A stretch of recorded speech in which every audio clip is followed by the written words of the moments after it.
राधे राधे, हरे कृष्णा। आप सभी का दिन शुभ हो। प्रिय भक्तगणों, आज 10 नवंबर और दिन है सोमवार। आज मार्गशीर्ष मास कृष्ण पक्ष की षष्ठी तिथि है। तो आज मार्गशीर्ष मास महात्म्य का 5वां अध्याय सुनने से पहले आप सुनिए भोलेनाथ और एक भक्त की सुंदर कथा। एक गांव के बाहर एक शिव मंदिर था, जिसमें एक वृद्ध पुजारी रहते थे। एक दिन एक गरीब माँ अपने बेटे को मंदिर के द्वार पर छोड़कर चली गई। बहुत खोजने पर भी पुजारी जी को बालक के परिवार का कुछ भी पता न चला। जब गांव का कोई भी व्यक्ति उस बालक का लालन पालन करने को तैयार नहीं हुआ, तो पुजारी जी ने भगवान शिव की इच्छा समझकर उसे अपने पास रख लिया। पुजारी जी ने उसका नाम माधव रख दिया। गांव के श्रद्धालु भक्तों से जो कुछ भी प्राप्त होता, उसी से भगवान शिव जी, पुजारी का और बालक माधव का गुजारा चलता। यदि किसी दिन कम भी पड़ता, तो पुजारी जी भगवान को भोग लगाकर बचा हुआ बालक माधव को दे देते और स्वयं गंगा जल पीकर रह जाते।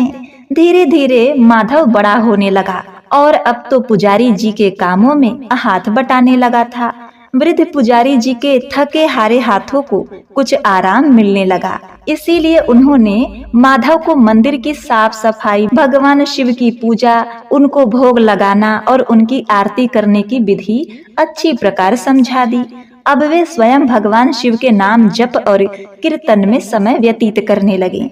एक दिन भगवान शिव के मंगलकारी नाम का जाप करते हुए उनके प्राण छूट गए। अब बालक माधव का इस संसार में भगवान शिव के सिवाय और कोई सहारा नहीं रहा था। पुजारी जी की बताई गई 3 बातें कभी नहीं भूला। पहली बात, भगवान भोले शंकर को ताजी गर्म रसोई का भोग लगाना। दूसरी बात, भगवान को भोग लगाए बिना स्वयं कुछ भी नहीं खाना। तीसरी बात, भगवान शिव पर विश्वास रखकर कभी भी किसी भी वस्तु का संग्रह ना करना, बासी भोजन का भी नहीं। यदि कोई भक्त पहले से बना भोजन जब मिठाई मंदिर में ले जाता, तो बालक माधव उसे गरीबों में बांट देता। ताजी रसोई बनाकर ही भगवान को भोग लगाता, तब उसके बाद स्वयं प्रसाद ग्रहण करता और सभी में बांट देता। यदि रसोई बनाने को सामग्री नहीं होती, तो भोले बाबा और भक्त माधव दोनों गंगा जल पीकर ही रह जाते। एक बार बरसात का मौसम आया और 3-4 दिन तक मूसलाधार वर्षा होने से मंदिर में एक भी भक्त नहीं आया। माधव अपने भोले बाबा को गंगा जल का ही भोग लगाता और उसे ही पीकर रह जाता।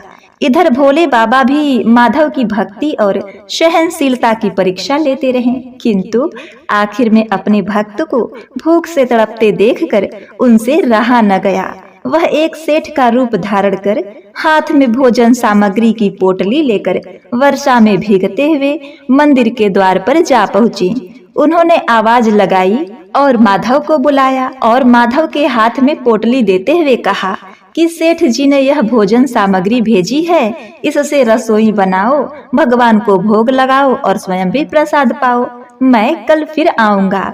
भक्त माधव ने आशीर्वाद देकर उसे विदा किया और सूखी गीली लकड़ियों के धुएं में गर्म रसोई बनाकर भोले बाबा को भोग लगाया। पूरे बरसात के मौसम में भोले बाबा नौकर के रूप में भक्त माधव को भोजन सामग्री देने जाते और स्वयं भी गर्मा गर्म रसोई का भोग पाते रहे। एक दिन भक्त माधव ने सोचा कि सेठ जी को भोजन सामग्री भेजते हुए 4 महीने हो चले हैं, किंतु वे स्वयं कभी मंदिर में भोले बाबा का प्रसाद ग्रहण करने नहीं आए। अगले दिन जब भोले बाबा नौकर के वेश में भोजन सामग्री की पोटली लेकर माधव को देने के लिए आए, तो माधव बोला, भाई, तुम्हारे इतने धर्मात्मा सेठ जी कभी शिव मंदिर में प्रसाद लेने नहीं आए। इस कारण मेरा हृदय अत्यंत दुखी हो रहा है। अपने सेठ जी से कहना कि कल वे मंदिर में प्रसाद ग्रहण करने के लिए अवश्य पधारें। भक्त की बात सुनकर नौकर बने भोले बाबा घबरा गए और बोले, पुजारी जी, सेठ जी मेरे द्वारा आपको भोजन सामग्री भेजते हैं। आप इससे भगवान को भी भोग लगा देते हैं और स्वयं भी प्रसाद पाते हैं। फिर सेठ जी को बीच में बुलाने की क्या आवश्यकता है? जैसा चल रहा है वैसा ही चलने दीजिए। माधव बोला, ऐसे कैसे चलने दूं? आपके धर्मात्मा सेठ जी इतने दिनों से भोजन सामग्री भेज रहे हैं, क्या मैं उन्हें भगवान का प्रसाद देने का अपना कर्तव्य भी पूरा न करूं? मैं किसी का उधार खाने वाला नहीं हूँ। अपने सेठ जी से कह देना कि यदि कल भोले बाबा का प्रसाद ग्रहण करने नहीं पधारेंगे तो मैं उनकी भोजन सामग्री लेना बंद कर दूंगा। अब नौकर बने भोले बाबा तो अपने भक्त की अकड़ देखकर कांप उठे और यह सोचकर मन ही मन हंसने लगे कि आज तो लेने वाला ही देने वाले को दोष दे रहा है। लेकिन सरल हृदय भक्त के मनोभाव को देखकर वे बोले, ठीक है पुजारी जी, कल सेठ जी मंदिर में प्रसाद ग्रहण करने जरूर पधारेंगे। अब दूसरे दिन बड़े सवेरे ही भोले बाबा नौकर के भेष में दूध और बहुत सारी सामग्री लेकर मंदिर पहुंच गए। माधव चौंकते हुए बोला, भाई आज इतनी सारी भोजन सामग्री किस लिए लाए हो? नौकर बने भोले बाबा पुजारी जी से बोले, आज आपने सेठ जी को प्रसाद के लिए बुलाया है, इसलिए आप रसोई बनाइए और भोले बाबा को भोग लगाइए। यह बता दीजिए कि सेठ जी किस समय पधारें। तो माधव ने प्रसन्न होकर उन्हें सेठ जी के आने का समय बता दिया और भक्त माधव की इच्छा पूर्ण करने के लिए भोले बाबा कैलाश पर्वत पर सेठ का रूप धारण करने लगे। इधर अपने स्वामी को एक प्यारे भक्त के यहाँ दावत पर जाने का समाचार सुनकर ममतामयी अन्नपूर्णा माँ पार्वती भला पीछे कैसे रहती। वे तुरंत भोले बाबा पति की आज्ञा लेकर सेठानी का रूप धारण करने में जुट गईं। भोले बाबा ने अपने गले से मुंडों की माला उतार दी, शरीर पर लगी बाघंबर और बालों और कानों में पहने सांप के हार भी उतार कर रख दिए। उन्होंने एक मखमल का कुर्ता धारण किया, अपने जटाएं भी सीधी करके उसमें गंगा और चंद्रमा को छिपा लिया।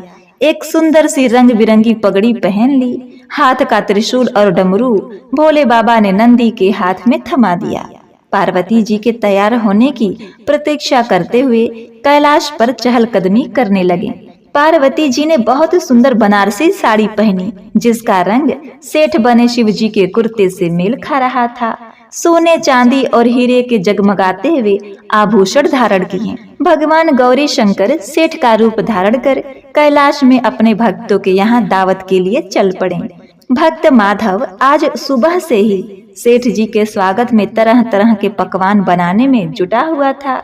वे अपने भोले बाबा का भोग तो चलते फिरते बना लेता था, किंतु आज उसे कई महीनों से भगवान को भोग लगाने के लिए भोजन सामग्री भेजने वाले सेठ जी को भागवत प्रसाद देना था।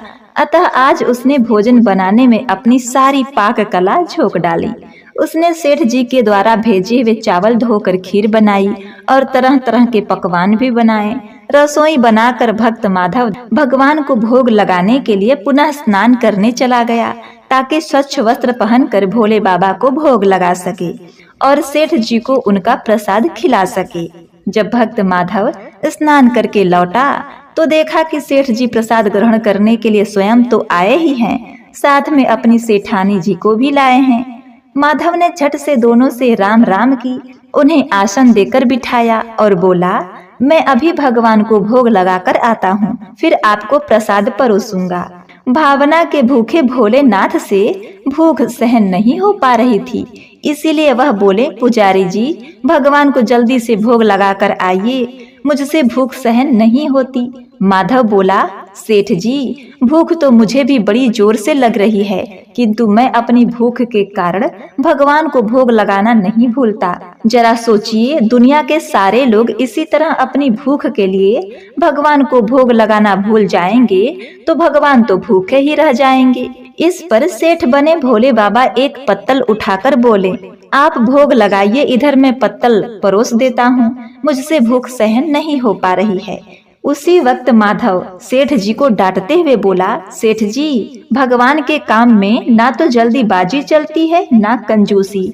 मैं जब तक भगवान को भोग लगाकर नहीं आता आप रसोई के पास भी नहीं फटक सकते। इधर बैठ जाइए और ओम नमः शिवाय जपते रहिए, मैं अभी आता हूँ और आपको भर पेट भोजन कराता हूँ। सेठ बने शिवजी डांट खाकर चुपचाप अपने आसन पर जा बैठे। सेठानी बनी पार्वती जी उनकी यह दशा देखकर बड़ी मुश्किल से अपनी हंसी रोक पाई। लेकिन जैसे ही भक्त माधव पत्तल में सामग्री लेकर भगवान को भोग लगाने मंदिर में गया, भगवान शिव पार्वती जी को मौन रहने का संकेत देकर चुपके चुपके पैर रखते हुए रसोई में गए और उन्होंने एक व्यंजन उठाकर चखना शुरू कर दिया। भोले बाबा तो प्रसाद को देखते ही हैरान रह गए। खीर में चीनी की जगह नमक भरा हुआ था, सब्जी में चीनी भरी हुई थी। जैसे ही भोले बाबा ने रोटी का एक टुकड़ा तोड़कर मुंह में डाला, वैसे ही वे सी सी करने लगे, क्योंकि रोटी में मिर्ची ही मिर्ची भरी थी। अब देखिए, भगवान शिव उल्टे पैर भाग आए और अपने आसन पर जाकर बैठे। माँ पार्वती अपने स्वामी की इस हालत को देखकर खिलखिलाकर हंस पड़ी। इससे पहले कि भोले बाबा पार्वती जी के सामने कुछ सफाई दे पाते, भक्त माधव ओम नमः शिवाय का मंत्र जपते हुए आ पहुंचा।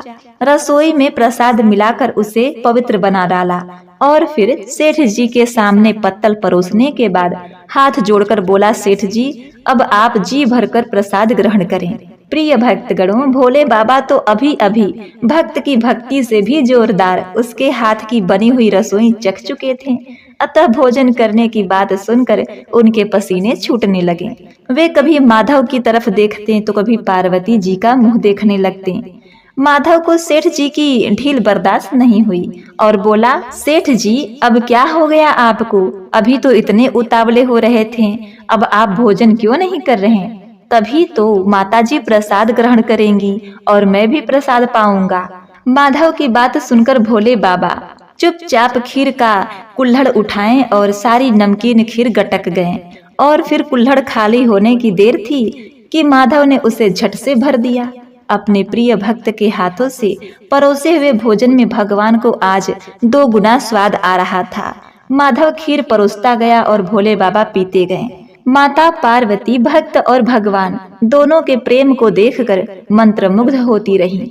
जब सारी रसोई समाप्त हो गई तो भगवान ने एक जोर की डकार ली। अब माधव संतुष्ट हुआ और बोला, वाह सेठ जी वाह, मैं ही बावला था कि इतनी थोड़ी सी रसोई बनाई। मुझे पता होता कि आपको प्रसाद ग्रहण करने का इतना शौक है तो मैं और ज्यादा बनाता।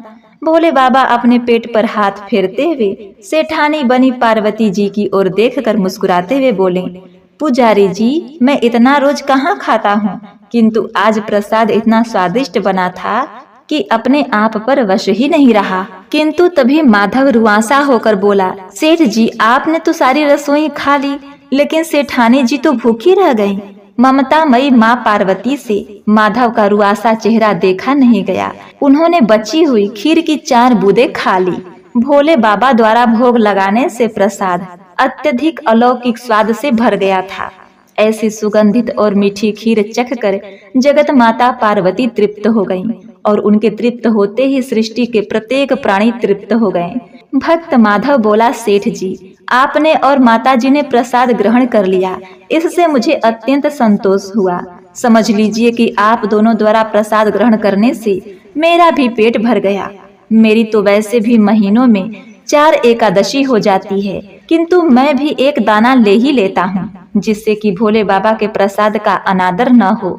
यह कहकर जैसे ही माधव ने खीर के पात्र में लगा हुआ चावल का एक दाना उठाकर अपने मुंह में डाला, उसके जन्म जन्मांतर की भूख प्यास मिट गई, समस्त इच्छाओं की तृप्ति हो गई।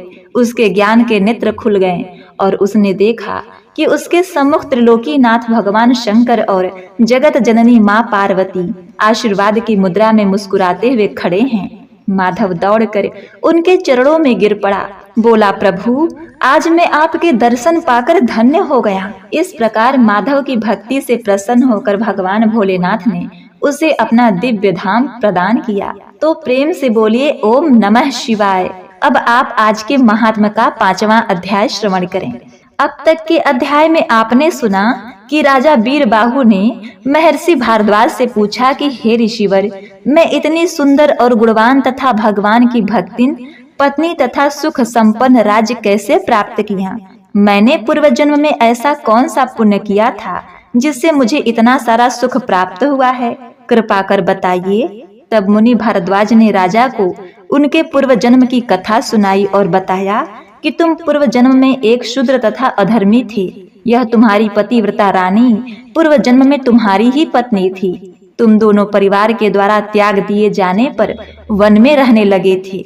वहीं एक दिन भूख प्यास से व्याकुल एक ब्राह्मण को तुमने जलपान कराया और भोजन कराकर विश्राम कराया। अब आप इसके आगे का महात्म्य सुनिए। ब्राह्मण जब भोजन करके सुखपूर्वक वृक्ष के नीचे विश्राम करने लगे तो शूद्र ने भी घर में जाकर अपनी पत्नी के साथ भोजन किया और फिर ब्राह्मण के समीप आकर कहा, मुनि श्रेष्ठ, आप कहाँ से इस निर्जन वन में आए हैं? ब्राह्मण ने उत्तर दिया, महाभाग, मैं ब्राह्मण हूँ और प्रयाग जाना चाहता हूँ। अपरिचित मार्ग से चलकर इस भयंकर वन में आ गया हूँ। तुमने आज मुझे जीवन दान दिया है, बोलो मैं तुम्हारा क्या उपकार करूं? शूद्र बोला, राजा भीमसेन से सुरक्षित विदर्भ नगरी मेरा निवास स्थान है। मैं महाराष्ट्र प्रांत का रहने वाला हूँ। मेरी जाति शूद्र है। मैं सदा पाप में ही लगा रहता हूँ। अपने धर्म को मैंने छोड़ दिया, फिर बंधुओं ने मुझे त्याग दिया और मैं इस वन में चला आया। यहाँ प्रतिदिन जीव हिंसा करके अपने स्त्री के साथ जीवन निर्वाह करता हूँ। महामुने, अब इस पातक से मुझे अत्यंत खेद और वैराग्य हो गया है। प्रभु, मुझ पापी के ऊपर कुछ अनुग्रह कीजिए। द्विज श्रेष्ठ, मेरे किसी पूर्व जन्म के प्रभाव से आप यहाँ आए हैं। आप कृपा करके ऐसा उपदेश दें जिसके प्रभाव से मुझे अपनी पत्नी के साथ यमराज का दर्शन न करना पड़े। मैं भगवान विष्णु को छोड़कर और कुछ नहीं चाहता।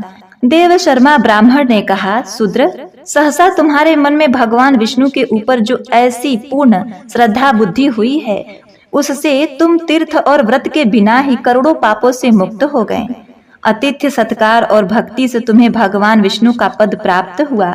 यो कहकर देव शर्मा ब्राह्मण तीर्थराज प्रयाग को चले गए। महर्षि भारद्वाज ने कहा, राजन, तुमने जो कुछ पूछा था वह सब कुछ मैंने तुमसे कह सुनाया। हरे कृष्णा। इसके आगे का महात्मा आप कल के वीडियो में श्रवण करेंगे। आज आप सुनेंगे लक्ष्मी माता की परम प्रिय कथाएं। पूर्व काल की बात है। अनंतपुर नगरी में एक लकड़हारा रहा करता था। उसके 4 बेटे थे। वे सभी बड़े आलसी और निकम्मे थे। उन चारों को उसी गांव के जमींदार के यहाँ रोज एक एक गट्ठर लकड़ियां देनी पड़ती थी। उसके बदले में उन्हें एक एक सेर अनाज मिलता था। वे अपनी सुविधा से रोज एक सेर चना ले जाते, अपने झोपड़ी में आते, अपने अपने चूल्हे पर चने भूजते और खाकर सो जाते। इस तरह उनके दिन कट रहे थे। एक दिन लकड़हारे के पड़ोसी ने उनसे कहा कि भाई, दीपावली आने वाली है, तुम अपने लड़कों का विवाह क्यों नहीं करते? तुम्हारे घर बहू आएगी तो साफ सफाई करेगी और तुम सबको अच्छा अच्छा भोजन भी प्राप्त होगा। लकड़हारा बोला, अरे भैया, घर में तो खाने का ठिकाना नहीं। लड़के के विवाह कराकर बहू को क्या खिलाऊंगा? बड़े लड़के का विवाह हुए 5 साल बीत गए, किंतु बहू का गौना अभी तक नहीं कराया। पड़ोसी बोला, अरे हाँ भैया, मैं तो भूल ही गया था। तुम्हें अपनी बहू का गौना अवश्य करा लेना चाहिए। लकड़हारा झुझलाकर बोला, अरे उस कलमुही का नाम मत लेना। जिस महीने में लड़के का विवाह हुआ और बहू मेरे घर आई, तभी मेरी घरवाली चल बसी। अब मैं उसे यहाँ बुलाकर घर का सत्यानाश नहीं कर पाऊंगा। पड़ोसी ने समझाया कि भाई, मरने जीने पर मनुष्य का क्या वश, तुम्हें बहू को अवश्य बुलाना चाहिए। वह घर की लक्ष्मी है। यदि घर में घर की बहू ना हो तो माता लक्ष्मी उल्टे पांव वापस चली जाती हैं। इस तरह और लोगों ने भी लकड़हारे को बहू का गौना कराने को कहा। आखिरकार उसने अपने बड़े लड़के को बहू को लिवा लाने के लिए भेजा। लड़का बहू को घर ले आया। बहू जब घर में आई तो उसने देखा कि घर के स्थान पर एक टूटी फूटी झोपड़ी खड़ी है। झोपड़ी में 5 चूल्हे हैं। घर ने कभी भी झाड़ू का मुंह नहीं देखा था। कहीं चने के छिलके दिख रहे हैं तो कहीं पर कूड़े कटकर का ढेर लगा था। घर की दशा को देखकर दुल्हन को रोना आ गया। यहाँ तक कि घर के चारपाई भी टूटे थे, बिस्तर भी अत्यधिक गंदे थे। घर की यह दशा देखकर वह माथे पर हाथ रखकर बैठ गई और उसने अपने भाग्य को कोसा। फिर अपने आप को संभाल कर उठी और तुरंत ही काम में जुट गई। उसने एक चूल्हे को छोड़कर सारे चूल्हे तोड़ दिए। घर की सफाई की। शाम को लकड़हारा अपने लड़कों के साथ घर आया। उसने घर साफ सुथरा देखा तो उसका मन खुश हो गया। जब लड़कों को अपने अपने चूल्हे दिखाई नहीं दिए तो वे बिगड़ गए। एक क्रोधित होकर बोला, यह तो आते ही घर का सत्यानाश करने लगी है। अब एक चूल्हे पर इतने चने कैसे भुनेंगे? भूख के मारे हमारे दम निकले जा रहे हैं। नई दुल्हन सब कुछ सुन रही थी। उसने एक लोटे में हाथ पैर धोने के लिए पानी दिया और बैठने के लिए एक चटाई बिछा दी। जाड़े के दिन थे, अतः उन सबके हाथ पैर तापने के लिए आग जला दी। फिर वह ससुर से बोली, आप लोग हाथ पैर धो लीजिए, तब तक मैं खाना बनाकर लाती हूँ। यह कहकर वह चने लेकर पड़ोसन के यहाँ गई। उसने सारे चनों को चक्की में पीस दिया और आधे आटे की रोटियां बना ली और आधा बचा लिया। वर्षों के बाद इन लोगों को ऐसा स्वादिष्ट भोजन मिला था। रोटियां बहुत थीं, सबने खूब खाई। अब तो बूढ़ा लकड़हारा और उसके बेटे बहू की चतुराई पर बहुत प्रसन्न हो गए।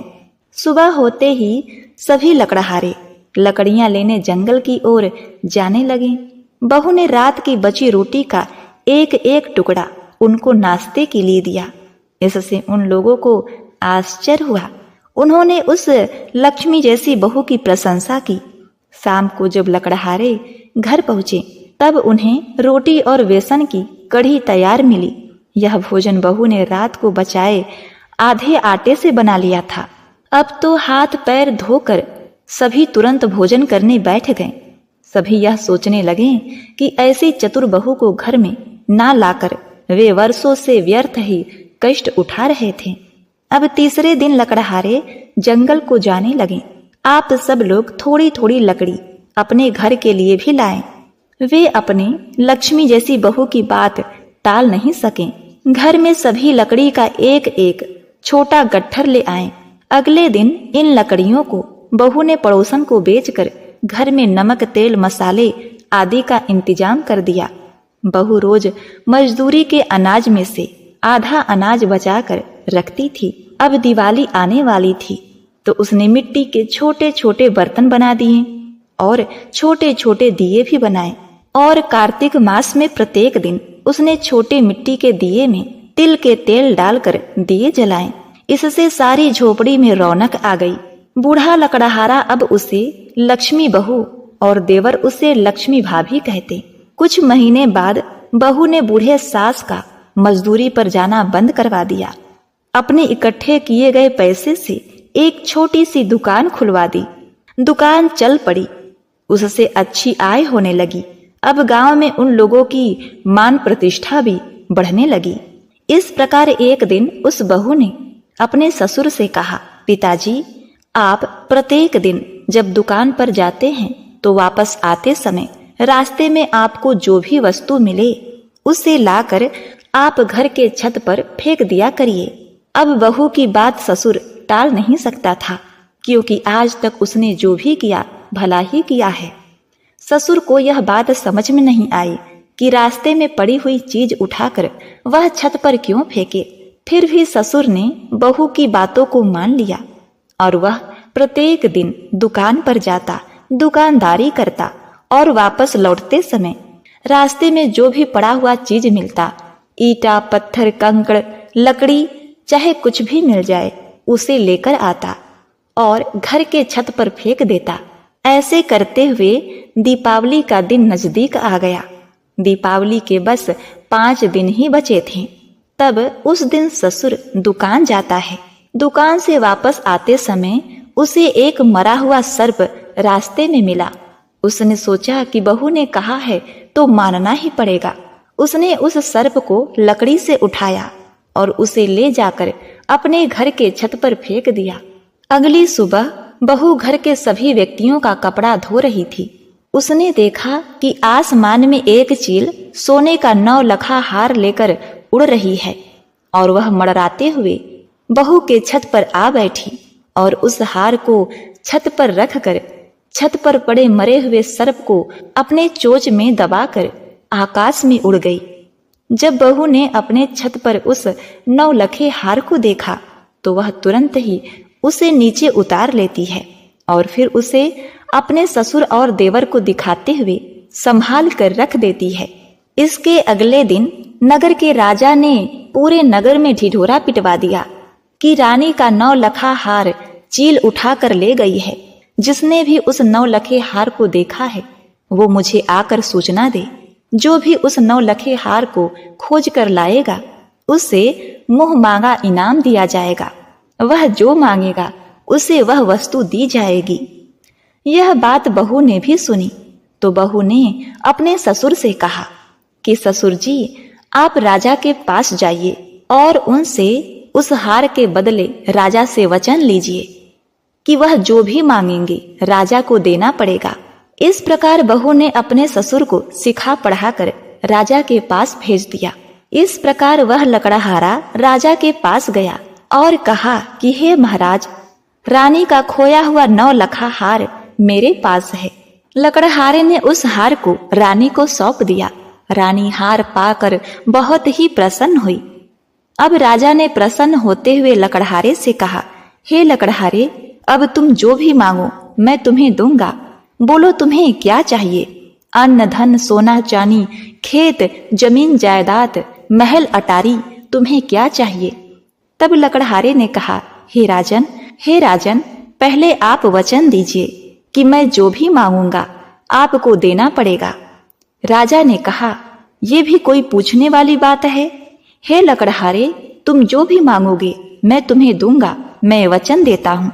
इस प्रकार लकड़हारे ने राजा को वचनबद्ध कर दिया और फिर कहा, आज से 3 दिन बाद दीपावली आने वाली है और मैं चाहता हूँ कि इन 3 दिनों तक धनतेरस, नरक चतुर्दशी और दीपावली तक नगर का कोई भी व्यक्ति रात्रि में अपने घर दिया न जलाए। सिर्फ दिया मेरे घर ही जलेगा और यहाँ तक कि आपके भी घर 3 दिनों तक दिया न जले। रात्रि में सिर्फ और सिर्फ हमारे घर ही दिया जले। लकड़हारे के ये वचन सुनकर राजा को बड़ा ही क्रोध आया, किंतु राजा ने वचन दे दिया था। राजधर्म ये कहता है कि प्राण चले जाए पर वचन न जाए। राजा ने अपने वचन को निभाते हुए उस लकड़हारे को आश्वासन दिया। राजा ने उसकी बात स्वीकार करके कार्तिक कृष्ण त्रयोदशी को सारे शहर में ढिढोरा पिटवा दिया कि इस दिन से लेके अमावस्या तक कोई भी अपने घर में दीपक न जलावे। राजा की आज्ञा मानकर धनतेरस से लेकर अमावस्या की रात्रि तक किसी ने भी दीपक नहीं जलाया और दीपावली की रात पूरे नगर में अंधेरा ही था। जब रात को लक्ष्मी जी नगर में आईं तो देखा कि समस्त नगर में अंधेरा है, मगर एक लकड़हारा का घर खूब सजा हुआ है और दीप मालिका से जगमगा रहा है। लक्ष्मी जी प्रसन्न होकर उस घर में प्रवेश करने लगी। लक्ष्मी जी को अपने घर में प्रवेश करते हुए देखकर लकड़हारे की बहू मार्ग रोक कर खड़ी हो गई और कहने लगी, हे माता लक्ष्मी, आप बड़ी ही चंचल हो, अतः आप हमारे घर में प्रवेश मत करो। तब लक्ष्मी माता ने उत्तर दिया, भगवान के शयन के समय मैं आई हूँ, इस कारण निश्चय ही तुम्हारे घर में निवास करूंगी। तथा इस नगर में किसी के घर भी दीप नहीं जल रहा है। जहाँ अंधेरा रहता है मैं वहाँ कदापि नहीं जाती।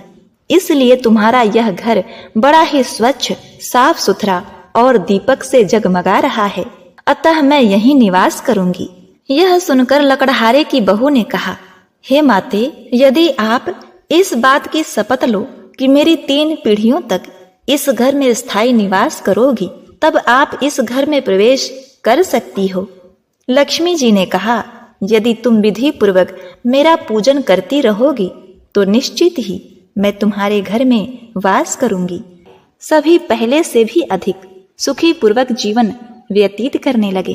तो बोलिए, लक्ष्मी माता की जय हो, आपकी महिमा अपरंपार है। यह एक सच्ची घटना है। बरसाना में श्री राधा जी का एक मंदिर है जिसके पास एक सेठ जी रहा करते थे। सेठ जी बहुत ही संपन्न थे। उनके पास सब कुछ था, आलीशान दुकान, भव्य भवन, 3 बेटे और 3 बहुएं।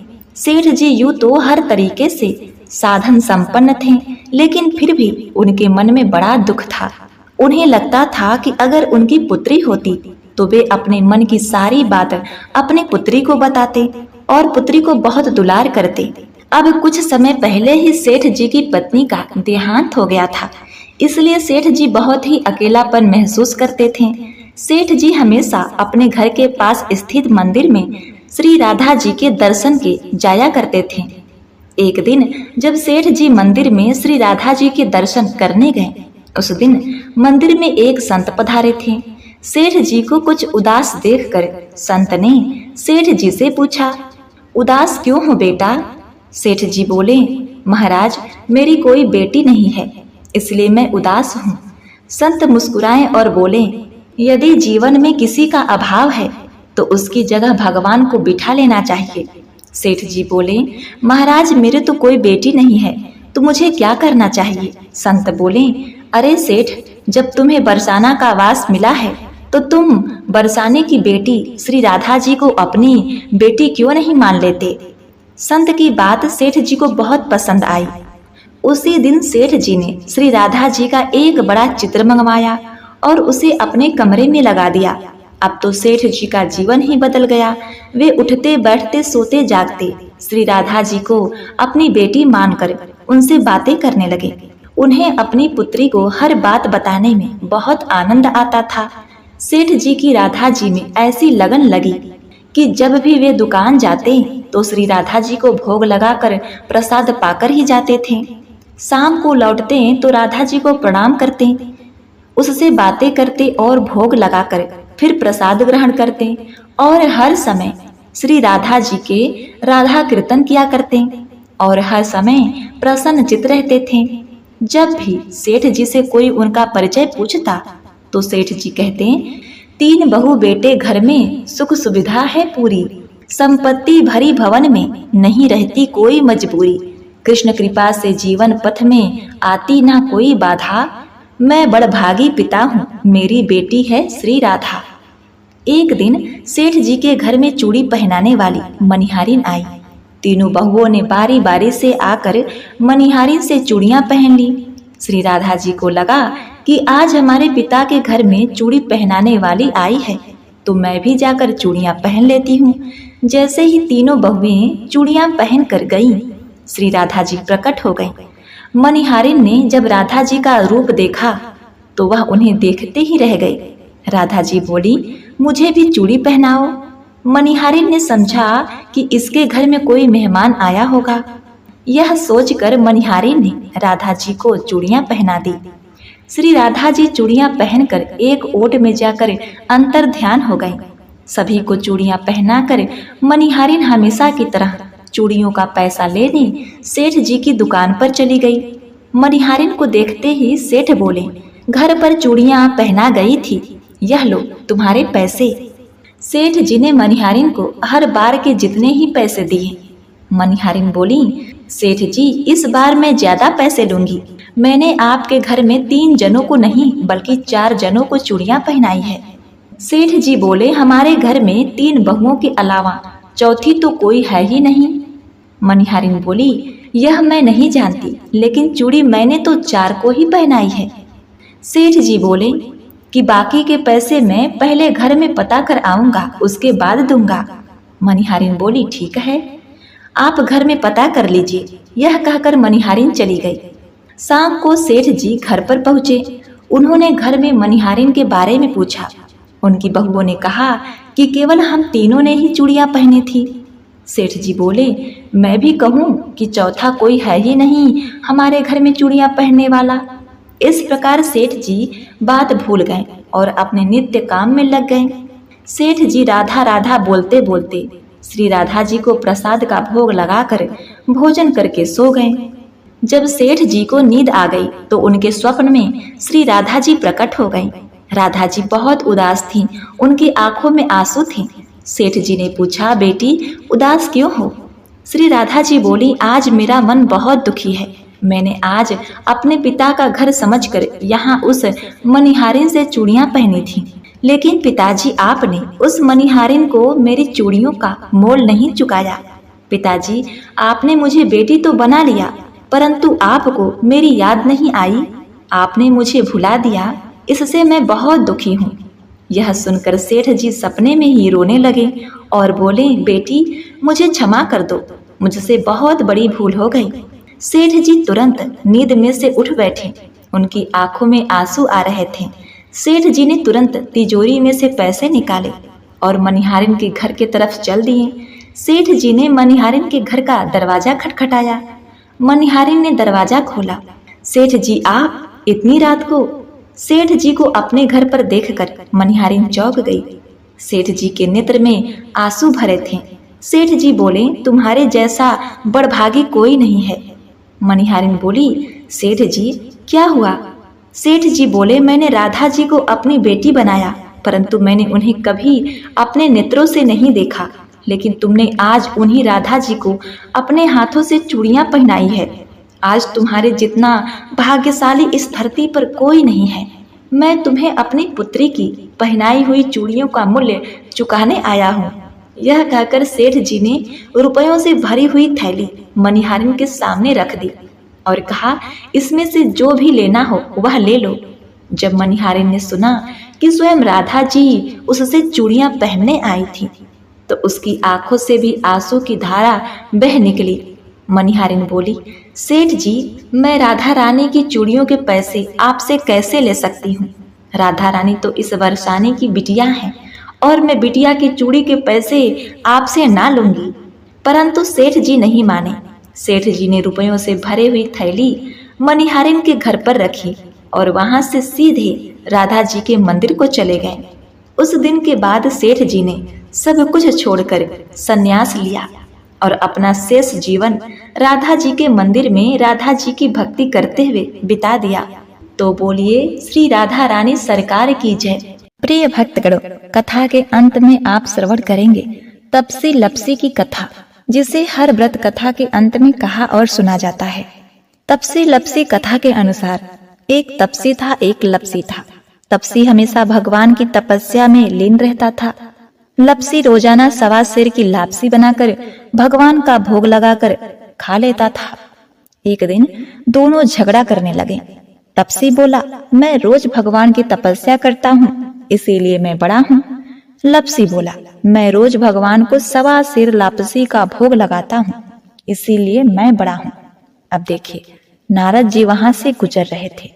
दोनों को लड़ता देखकर उनसे पूछा, तुम क्यों लड़ रहे हो? तपसी ने खुद को बड़ा होने का कारण बताया और लपसी ने अपना कारण बताया।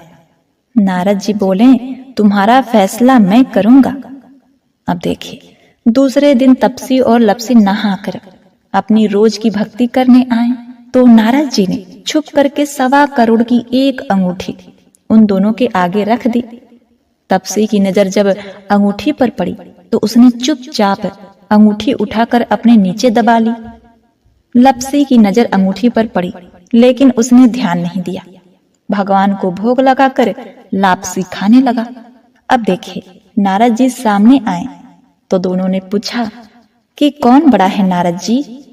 तो नारद जी ने तपसी को खड़ा होने को कहा। वो खड़ा हुआ तो उसके नीचे दबी अंगूठी दिखाई पड़ी। नारद जी ने तपसी से कहा, तपस्या करने के बाद भी तुम्हारी चोरी करने की आदत नहीं गई, इसीलिए लपसी बड़ा है और तुम्हें तुम्हारी तपस्या का कोई फल नहीं मिलेगा। तपसी शर्मिंदा होकर माफी मांगने लगा। उसने नारद जी से पूछा, मुझे मेरी तपस्या का फल कैसे मिलेगा नारद जी? मुझे क्षमा करिए। नारद जी ने कहा, यदि कोई गाय और कुत्ते की रोटी नहीं बनाएगा तो फल तुम्हें मिलेगा। यदि कोई ब्राह्मण को भोग करवाकर दक्षिणा नहीं देगा तो फल तुम्हें मिलेगा। यदि कोई साड़ी के साथ ब्लाउज नहीं देगा तो फल तुम्हें मिलेगा। यदि कोई दिए से दिया जलाएगा तो फल तुम्हें मिलेगा। यदि कोई सारी कहानी सुने लेकिन तुम्हारी कहानी नहीं सुने तो फल तुम्हें मिलेगा। प्रिय भक्तों, उसी दिन से हर व्रत कथा कहानी के साथ तपसी लपसी की कहानी भी सुनी और कही जाती है। एक बार प्रेम से बोलिए, श्री लक्ष्मी नारायण भगवान की जय, सूर्य भगवान की जय। ओम नमः शिवाय। प्रिय भक्तगणों, अब आइए श्रवण करते हैं सभी मनोकामनाओं को पूर्ण करने वाली भगवान श्री विष्णु जी की आरती। ओम जय जगदीश हरे, स्वामी जय जगदीश हरे। भक्त जनों के संकट, दास जनों के संकट क्षण में दूर करे। ओम जय जगदीश हरे। जो ध्यावे फल पावे, दुख विनसे मन का। सुख संपत्ति घर आवे, कष्ट मिटे तन का। ओम जय जगदीश हरे। माता पिता तुम मेरे, शरण गहूँ मैं किसकी। तुम बिन और न दूजा, आस करूं जिसकी। ओम जय जगदीश हरे। तुम पूरण परमात्मा, तुम अंतर्यामी। पार ब्रह्म परमेश्वर, तुम सबके स्वामी। ओम जय जगदीश हरे। तुम करुणा के सागर, तुम पालन करता। मैं मूर्ख खल कामी, कृपा करो भरता। ओम जय जगदीश हरे। तुम हो एक अगोचर, सबके प्राणपति। किस विधि मिलूं दयामय, मैं तुमको कुमति। ओम जय जगदीश हरे। दीन बंधु दुख हरता, तुम रक्षक मेरे। करुणा हस्त बढ़ाओ, द्वार पड़ा तेरे। ओम जय जगदीश हरे। विषय विकार मिटाओ, पाप हरो देवा। श्रद्धा भक्ति बढ़ाओ, संतन की सेवा। ओम जय जगदीश हरे।